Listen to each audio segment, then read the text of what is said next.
Welcome. I'm Lee Cowan, and this is Here Comes the Sun, a closer look at some of the people, places, and things we bring you every weekend on Sunday morning.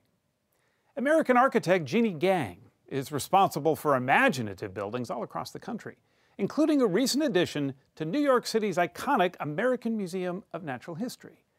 Martha Teichner caught up with Gang to discuss her career and her inspirations. At 59, Jeanne Gang heads her own firm, Studio Gang, headquartered in Chicago. Innovating, pushing the boundaries of the good that architecture can do is what Studio Gang is all about. How can we learn to live lighter on the planet, have better relationships with those around us, create stronger communities? It's animal architecture. Nature and the environment are central to every aspect of Jeanne Gang's work. It's not just the romantic idea of nature, but the structures. Later in the show, Jeanne Gang on her inspiration for the museum expansion. Where did you get the idea for something that looks like you're in a cave? Whenever I start a project, I'm thinking about what do we need to feel when we walk inside. And in this particular project, you know, because there is this kind of crisis of science education right now and a need to get more students and adults even interested in science and nature. I thought it would be great to feel like you're exploring a landscape, a geologic landscape. Then from Jeanne Gang's grand designs, we head about 20 blocks away to bask in architect Peter Marino's stunning renovation of Tiffany's flagship store in Midtown Manhattan. Kelefa Sanneh got a tour. Peter Marino helped design private rooms high above street level. The building has 10 floors, organized by theme, like home design on 6, silver on 5, gold on 4. The constellation was done in a window display, and we reproduced it on a gigundous scale. Gigundous, is this an architectural word? Yes, yes, you have to go to 8 years of architecture school to talk like that. That's all coming up right here on Here Comes the Sun.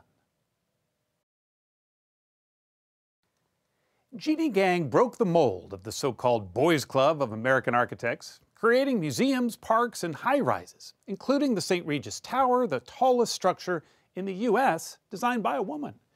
But as she tells it, being a trailblazing female architect is the least interesting thing about her work. Here's Martha Teichner.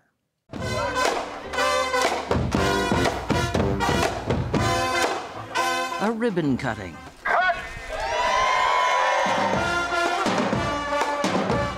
Music. And then instant awe when the American Museum of Natural History in New York City opened the doors to its new 230,000 square foot, nearly $500 million expansion. We're absolutely stunned. It's so beautiful. No more right angles. The standard reaction?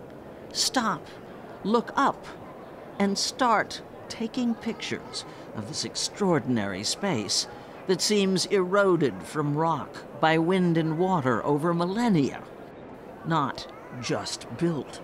I don't know what it is exactly, but it seems very cool. Architect Jeanne Gang designed it. It's like being underneath a tree or a mushroom. As construction was finishing up, Gang took us on a hard hat tour. Before the concrete was here, it was cages of rebar. And then the concrete is sprayed into those, But where did these shapes even come from?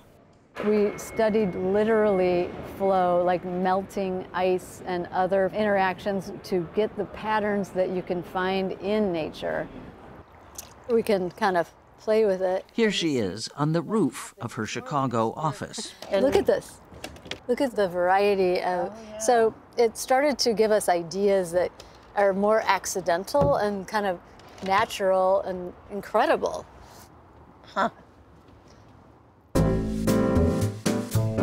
Jeanne Gang's curvy 82-story Aqua Tower in Chicago was the tallest building in the world designed by a woman, until another of her buildings, the 101-story St. Regis Tower down the block, took the title.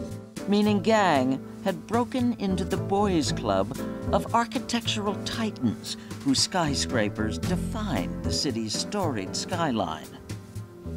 She is arguably the most important woman architect anywhere, but the designation makes her cringe. I see it as it's a necessary conversation, but it also reduces the amount of time that women architects get to talk about how do you think about the city of the future? How do you think about materials? We can take the roof off. Raised in Belvedere, Illinois, near the Wisconsin border, at 59, Jeanne Gang heads her own firm, Studio Gang, headquartered in Chicago. Innovating, pushing the boundaries of the good that architecture can do, is what Studio Gang is all about. How can we learn to live lighter on the planet, have better relationships with those around us, create stronger communities? It's animal architecture. Nature and the environment are central to every aspect of Jeanne Gang's work. It's not just the romantic idea of nature, but the structures, the intelligence that is in the response to climate, the beauty that is there as well, and the pattern that always is for a reason. Among Jeanne Gang's many accolades, a so-called MacArthur Genius Grant.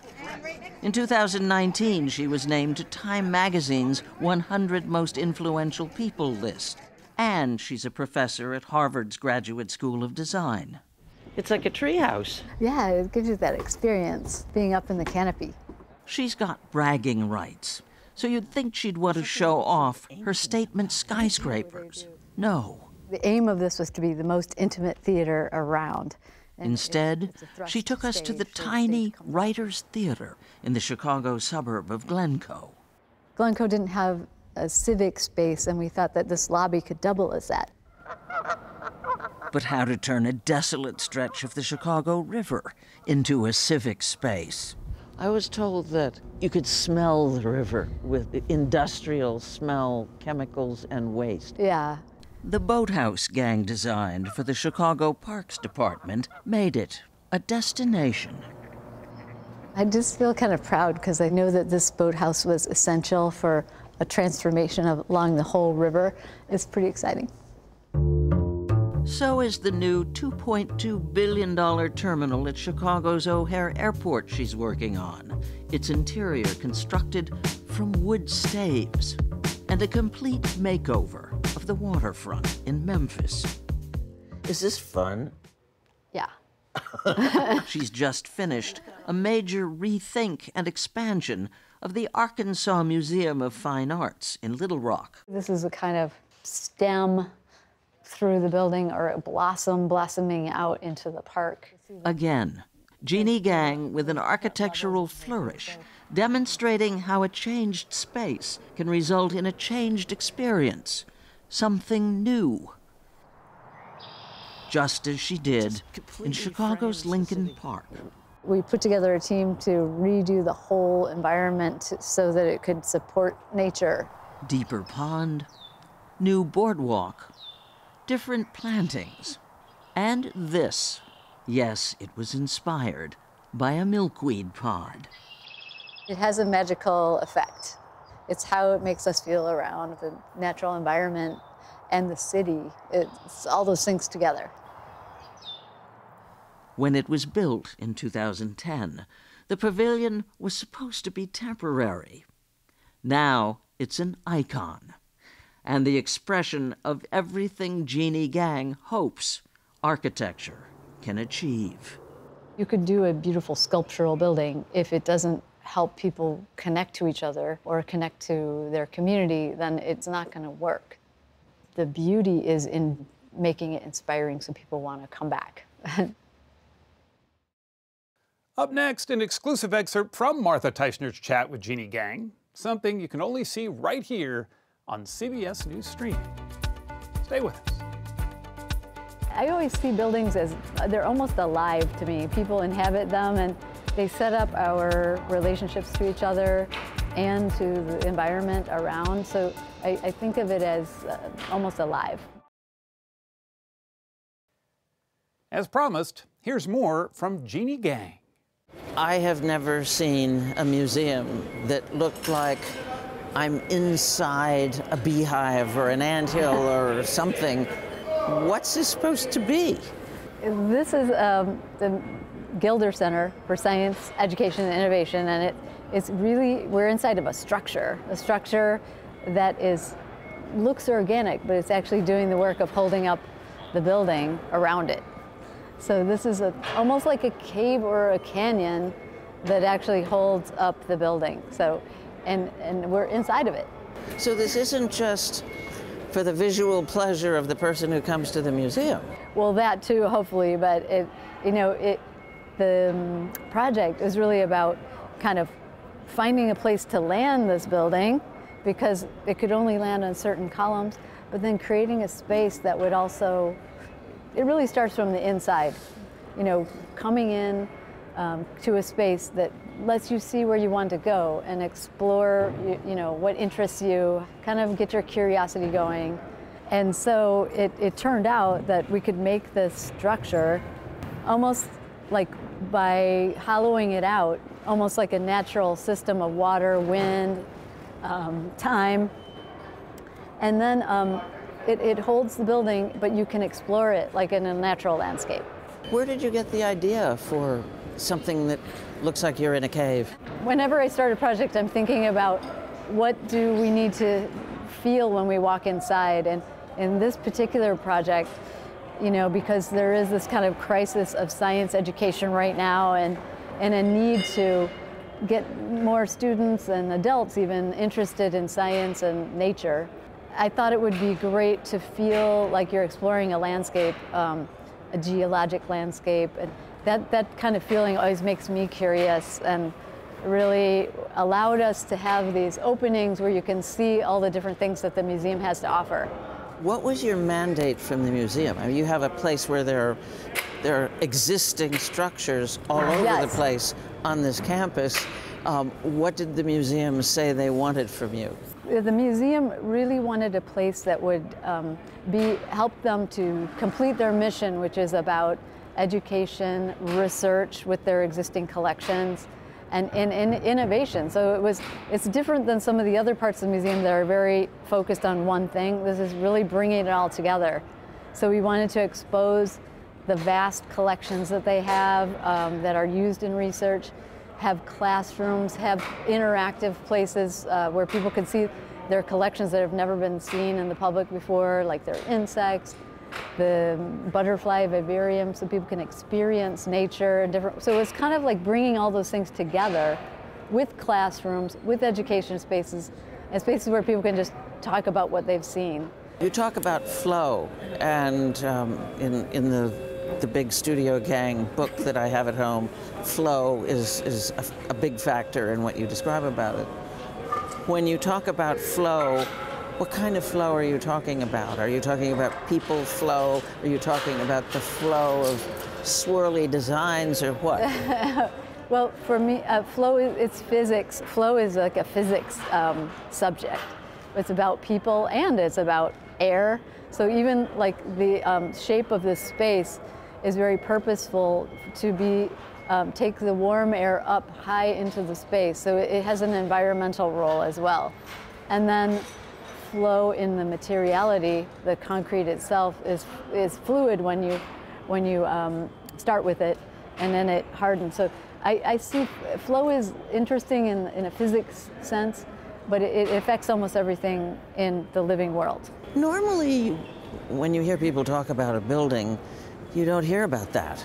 Yeah, I always see buildings as they're almost alive to me. People inhabit them, and they set up our relationships to each other and to the environment around. So I think of it as almost alive. These swirls, they almost seem like smoke rings. To get these forms, we studied literally flow, like melting ice and other physics interactions to get the patterns that you can find in nature and try to bring them to the architecture. So before you ever designed anything for this space, you studied these properties of flow. Yes, the properties, exactly. And how with people, it's interesting because we follow something interesting. We go to the light, or we we want to take a certain path. So there's environmental clues that are pulling us to different directions, you know, and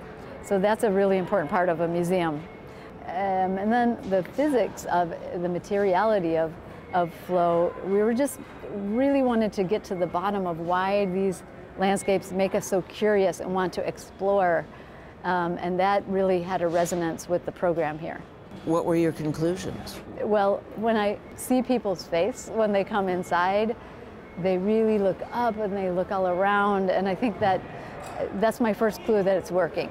But honestly, we didn't know where this experiment was going. We were trying to stay true to that idea, and the museum was very encouraging about this aspect, working together with them, like because it's pretty radical as a space. You've taken the birds into consideration in a lot of your buildings, right?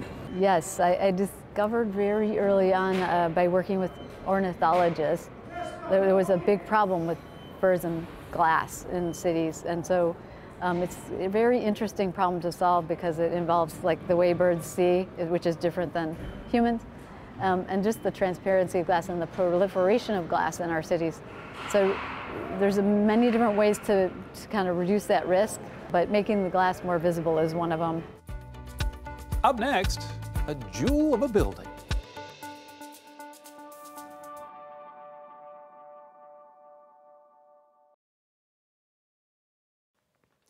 Welcome back. It's been more than 60 years since Audrey Hepburn had breakfast there. Yet the Tiffany flagship store in New York City hasn't lost its appeal. Now newly renovated, the 10-story building is once again welcoming shoppers and fans. Kelefa Sanneh got an inside look. Don't you just love it? Love what? Tiffany's. I was brought in to regenerate and recreate a cheerful, holly-golightly atmosphere, not a stern, intimidating one.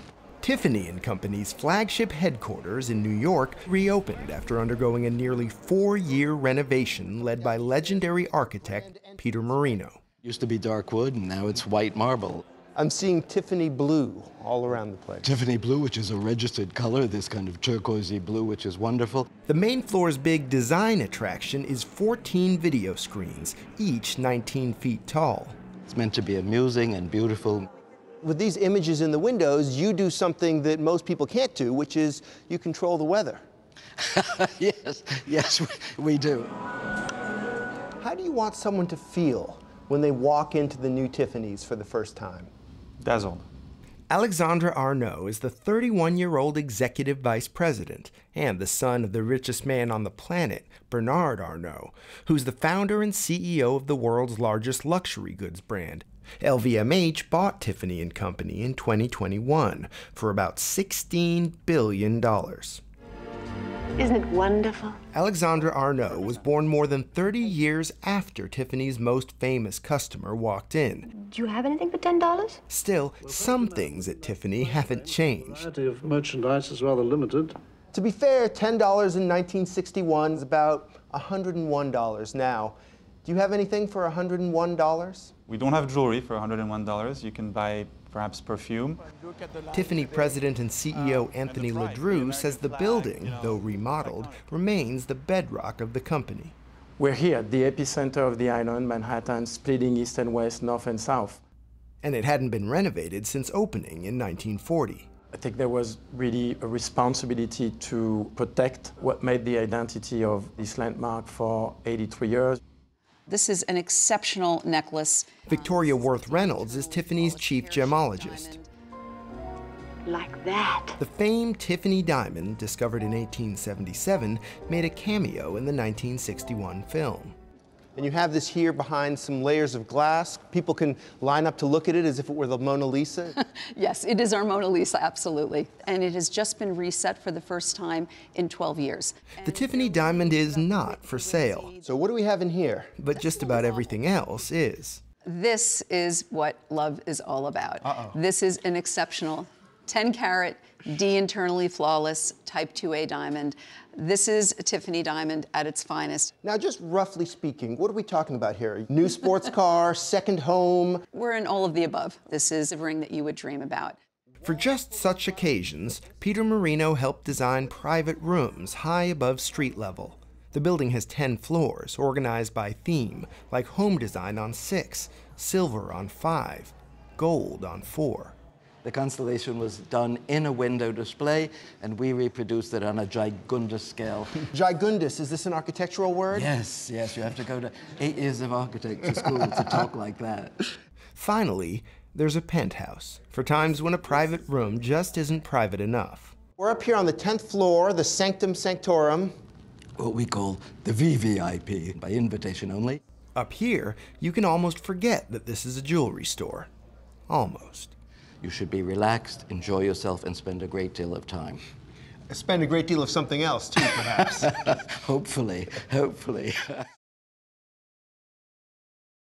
I'm Lee Cowan. Thanks for joining us. We'll see you right back here next time on Here Comes the Sun.